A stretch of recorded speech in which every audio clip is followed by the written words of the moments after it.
How we doing, folks? Aaron Negler here with Cheesehead TV, coming to you live from Green Bay, Wisconsin, across the street from Lambeau Field. Packers winning, I guess, this afternoon against Washington. A listless affair, to say the least. Packers victorious 20-15. Hey, I've seen the grumbling online, and I get it, man. I totally get it. I understand the frustration. I get why people want more, expect more from this offense. Should have been a blowout, says Ismail. I completely agree there. Sorry, guys, trying to get some light on here. There we go. But hey, a win is a win. 10-3. 2 seed in the NFC. Who would have thunk that when they started training camp a couple months ago? I certainly wouldn't have.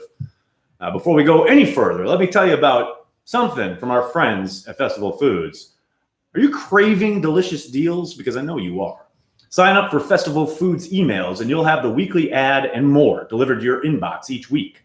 By signing up for their emails, you'll be the first to know about new products and sale items. And if you're looking for ideas for your next meal, you'll also get the latest food trends, recipes, and meal planning tips and tricks.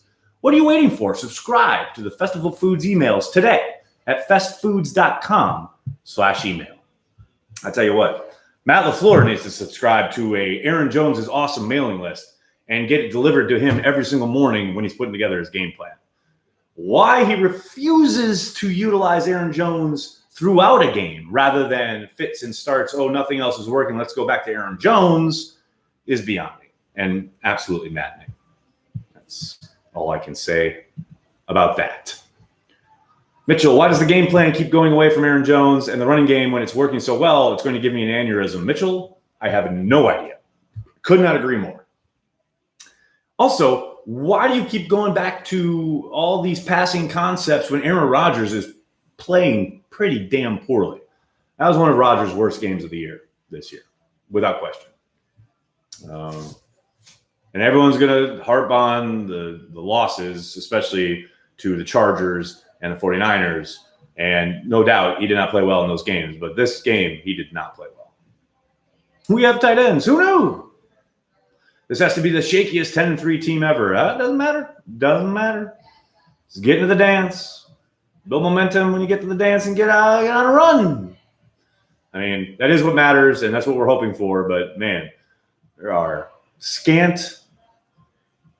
is scant evidence to suggest that that's what's going to happen. Matt Pearson, thank you so much for the super chat. Am I allowed to be happy for a rookie head coach from my small D2 college being 10-3 with my favorite childhood team and beloved Packers? Of course you're allowed to be happy. Please be happy. I said this on the radio on the postgame show. I get being frustrated. Lord knows I'm frustrated with the offense. But when you step back and people start bemoaning, oh, we're going to get blown out by the 49ers in the playoffs, or oh, the Saints are so much better. Well, yeah, the Saints have Sean Payton, who's been doing this forever. You know, Kyle Shanahan has been calling plays in the NFL for a decade and has been the head coach for a while now. Like, Matt LaFleur's been calling plays for a year and a half and is the head coach for the first time ever in the league this season, and he's 10-3. You know, a little perspective, perhaps, is in order, no doubt. John Thomas, thank you for the super chat. Can you sing some of The Bears Still Suck? The Bears still suck. The Bears still suck. The Bears still suck.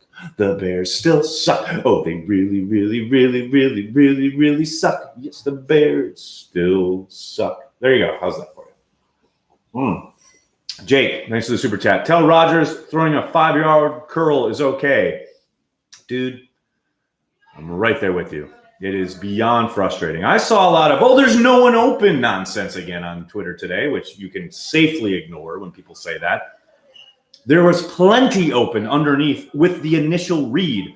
There was a time when he had Jamal Williams open for 5 yards like that on first down. He passed it up, held the ball for like 7 seconds, ended up throwing some check down that got somebody killed. You know, there was another one. Alan Lazard beat his man like a drum off the line of scrimmage. Gets deep. Rodgers either doesn't see him or doesn't like it, goes someplace else. Jake Kumaro on the pass where Graham, you got overthrow Graham that corner route. Kumaro ran a great corner post, screaming open into the end zone ahead of the DB. The safety is in between Graham and Kumaro. You can take your pick of those guys. But Kumaro was screaming wide open into the end zone. and Rodgers goes to ground. There are plenty of instances of guys being open. Like I said earlier, Rodgers just had a bad day at the office, especially when it came to finding them. Mike Witt, thank you for the super chat. How hurt is Za'Darius Snags? Well, not hurt enough to keep him out of the game. He was in the next drive. I said this on Gut Reactions. I do find it interesting that a lot of these injuries that Za'Darius has pop up from time to time do tend to occur when the opposing offense is going on an elongated drive. He's the master of throwing a wrench in the old tempo for the opposing offense by getting hurt, so to speak. Now, I'm not suggesting that he's faking injuries, but if something is starting to hurt and they're driving and they're going tempo and they're stringing together a couple first downs, well, maybe it starts to hurt a little bit more. And I thought it was funny that when he came off to the side, he literally stopped before going in the medical tent to watch the third down. And then they got the stop and they had to kick, and he gave one a fist bump and then went in the old tent there. Oh, that was funny. Positive punt return yardage. Brian, who would have thunk it, right? Amazing. Ismail, Chris Sims talked about how Rodgers just got some bad habits from years of having a mindset to carry the team. I mean, I'll buy some of that. There's certainly the bad habits are all there.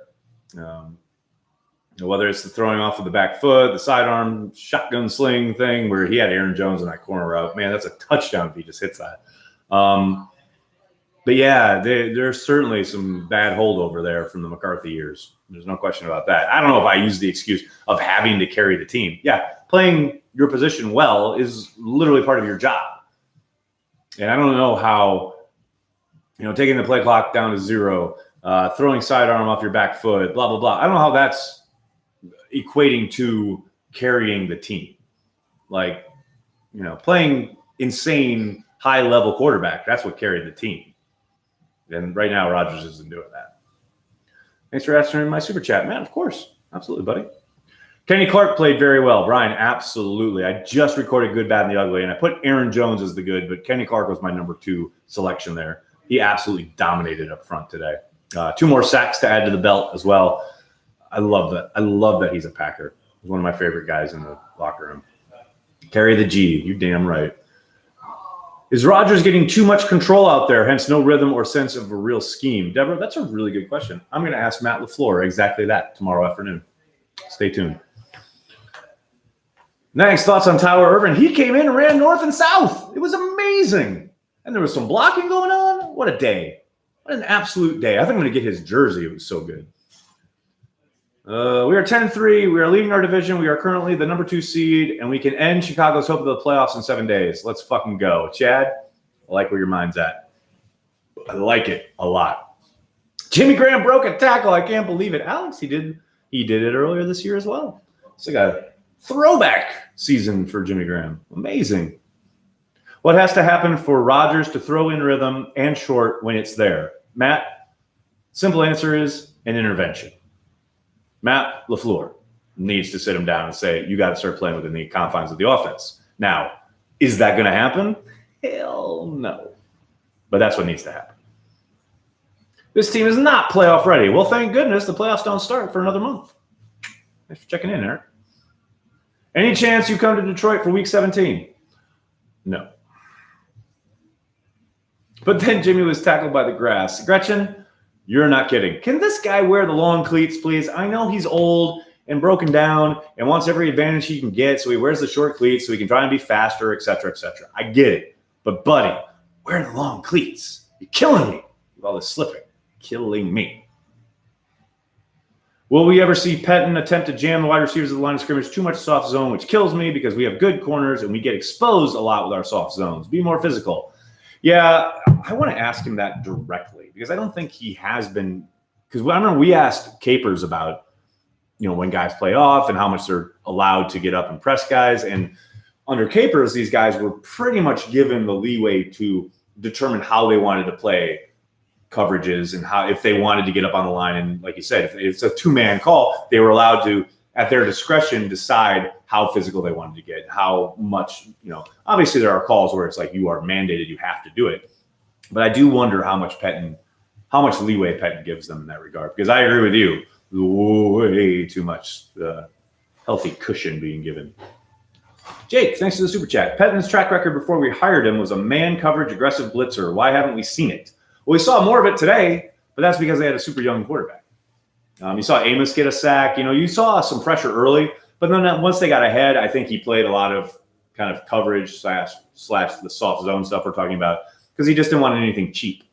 Once they got the lead, he knew he didn't have to call pressure because he knew they would have to run the ball and work the field, etc. He just didn't want to give up big plays, which have killed this team all year long. No name Lloyd Dixon, thanks for the super chat. Win out and we have the second seed unless ties happen. Correct. Don't feel like that way we played at Washington is nearly good enough to beat any of the teams we have left in the schedule. Analog, don't forget, how they played today does not mean anything when they play other teams. All that matters is how they play on that day. Now, it is disconcerting, to say the least, to watch the performance on offense today and try and project it forward. They absolutely have to not only produce more, that's obvious, they just have to execute and be a hell of a lot more consistent. And a lot of that comes down to Aaron Rodgers. I'm sorry to say, no one's going to want to talk about it, and I'm sure there won't be a whole lot said in the media this week. But Aaron Rodgers just needs to play efficient football. Take the plays that are there. A little too much hero ball today. Sorry, but it's true. Rodgers has gotten too smart for his own good. I don't know about that. I don't think that's the case. I think he's got a ton of knowledge. He's a very cerebral player. He always has been. He perhaps needs to get out of his own way a little bit. There, I might agree with you. Ugly win equals win. Pac-Man Jake, you are a prophet. How many of the other top-tier coaches would let the QB do what Rodgers is doing without sitting him down, regardless of the QB? Well, J-Rock, let's be clear here. Aaron Rodgers should not be benched. I mean, I think LaFleur needs to have a kind of heart-to-heart with him about the offense, but let's not get crazy about benching Aaron Rodgers. That's crazy talk. Like, that's pure crazy talk. We need a second wide receiver so bad. We need Aaron Rodgers to hit the receivers that are open. Oh, guys. God. Look, yes, would it be great if they could upgrade at every position? Yes, of course it would be. But that's what happens in the offseason. It's December. You can win a lot of games with this team that is on hand. Forget the needs and forget draft needs and free agency and all that BS. This team can win a whole lot of games with the people that are on hand. Rodgers has to be on board, though. Rodgers has to make the plays that are available to him. I get it. They don't have a ton of talent at wide receiver. They can win a ton of games with them regardless. It's a polluted mindset, young man. 10-3, they got it done. Cheers. Wonder what Banky thought of the game. Oh, I was going to yell down, but he's next door, our friend Matt's. Sounds like he had a good time. You know Banky. It's 10-3, baby. He's happy. To Aaron, we are 10-3. Let's party, a winning record. That's what I'm talking about. Mm-hmm.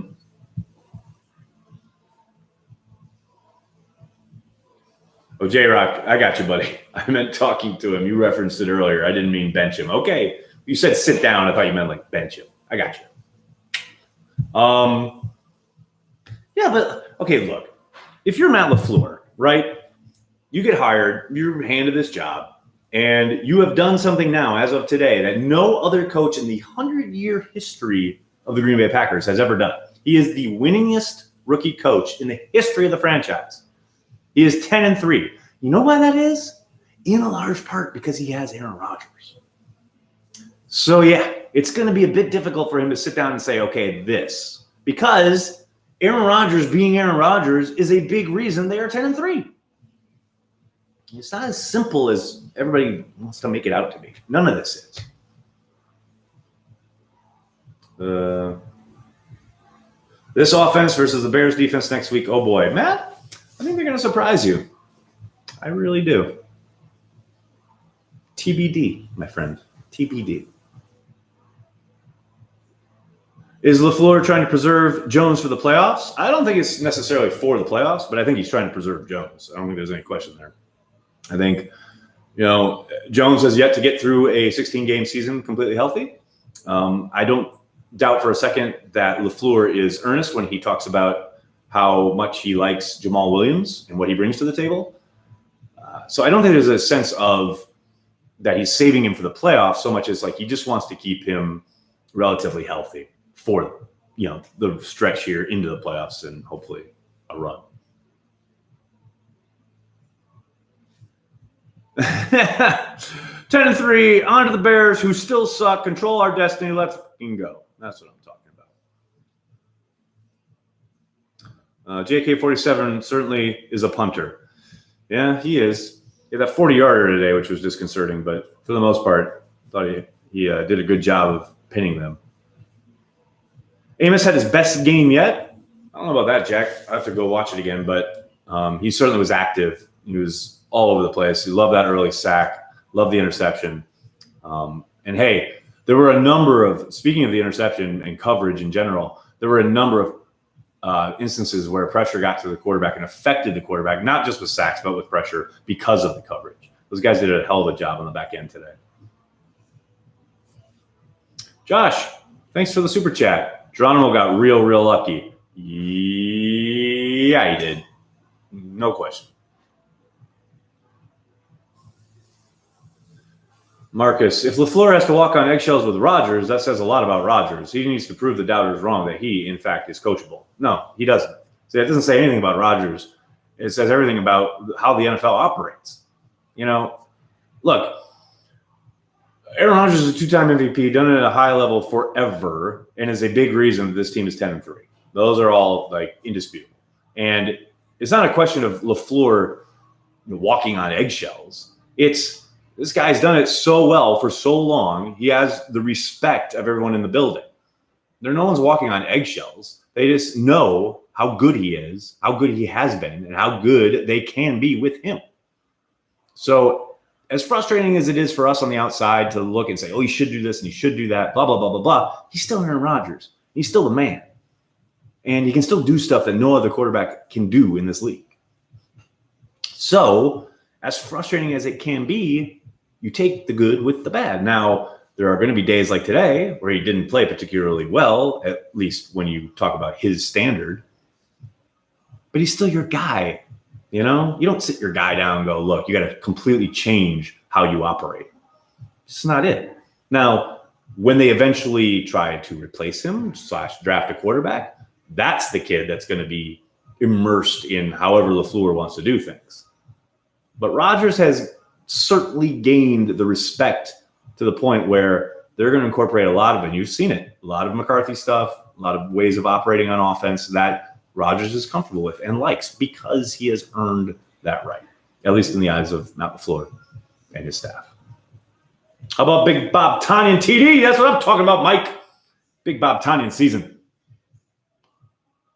Grossi raid. Hey, I got a Grossi raid in the chat. This is awesome. Fantastic. What's up? Oh, wait. Is he watching some non-Packers game right now? That's crazy. Why does he watch non-Packers games? That never made sense to me. Can you guys answer me this? Grossi Posse? He watches games that the Packers don't play. I mean, I watch them, but I don't broadcast it. It's just so weird to me. He's a Packers dude. Why is he broadcasting, what is it today? Patriots Chiefs? What? I just don't get it. What will the next 3 weeks of football tell us about the 2019 Green Bay Packers? That's a really good question. And I wish I had an answer for you, but I don't have a crystal ball. This week-to-week league, being faced by a coach who wants to go 1-0 every week, makes it incredibly difficult to answer that question. But I will tell you this. I think, to quote Ed Harris in Apollo 13, it's going to be our finest hour. Jake, thanks for the super chat. Lazard didn't play much in the first half. What up? I don't know. LaFleur wasn't asked about it. I mean, he did see the field eventually, only for Rodgers to miss him when he got open. But, I don't know. We'll have to ask tomorrow when we talk to LaFleur. Tom is fun. You damn right Tom is fun. I love Tom Grossi. He's the man.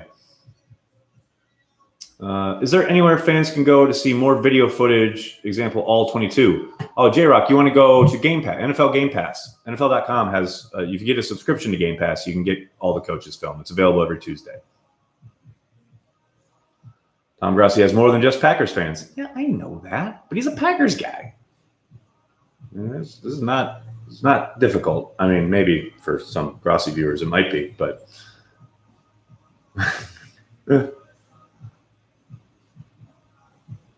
Tom Grossi said you can walk and chew gum at the same time. Yeah, I don't doubt it. Z should be fine. I agree.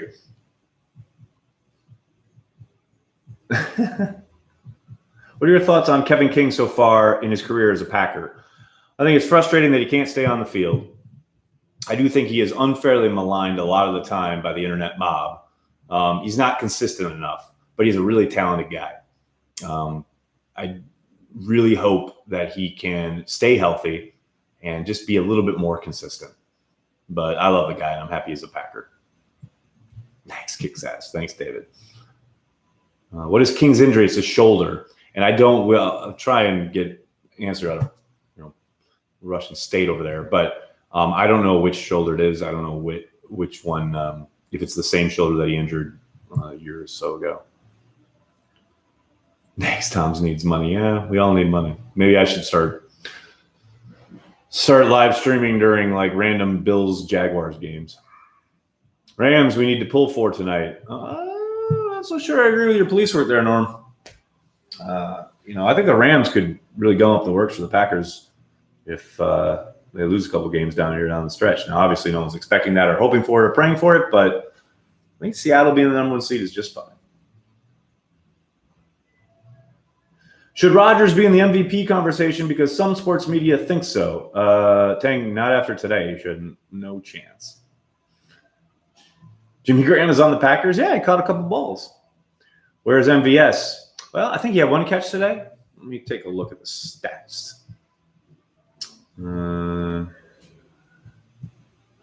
Well, he had nothing today. He was out. Just been overlooked by the Packers because of Alan Lazard. I think Lazard's having the season that the Packers and a lot of people outside the building probably thought MVS was going to have. Yeah, I mean, hopefully he comes back next year and puts it all together. I know he talked about the injury and getting over it, blah, blah, blah. Injuries can't be an excuse. Even Devontae Adams in his, really frustrating second season, he played through his injuries and at least was productive in spurts. And we've got nothing from MVS. So we'll see. I mean, I'm not ready to close the book on the kid just yet. Don't you just wish LaFleur had a cattle prod type device hooked to Rodgers so that he sends a jolt to Rodgers when he needs to get rid of the fucking ball? Sure. That seems a little extreme. I just want to have one perfect game, but happy they are 10-3. Noah, the perfect game doesn't exist. We all know that. I believe that you're probably alluding to a complete game where they are at least efficient and competent in all three phases for 60 minutes. I'll take that. And we certainly haven't seen that yet this season. Jake, thanks so much for the super chat. What's up with the Rodgers deep ball? Missed 2 today. Well, that's a good question. I don't know if it's timing. I don't know if it's strictly fundamentals, but it's off. It's definitely off. Dustin, thanks for the super chat. Underwhelming win is better than a loss. Bears suck. You really can't sum it up much better than Dustin just did. So I'm going to jump. I can't thank you guys enough. Before I go, I'm going to let you guys know, remind you, if you're craving delicious deals, because I know you are, sign up for Festival Foods emails. You'll have a weekly ad and more delivered to your inbox each week. By signing up for their emails, you'll be the first to know about new products and sale items. And if you're looking for ideas for your next meal, you'll also get the latest food trends, recipes, and meal planning tips and tricks. What are you waiting for? Subscribe to the Festival Foods emails today at festfoods.com/email. And after you're done with that, hit like, hit subscribe, tell your friends, tell your family. Cheesehead TV, we're devoted to Green Bay Packers fans worldwide. I'll be across the street in the building there for the locker room availability and coach's presser tomorrow. Lots of good stuff coming from Lambeau tomorrow. Stick around. See you guys. Go Pack Go.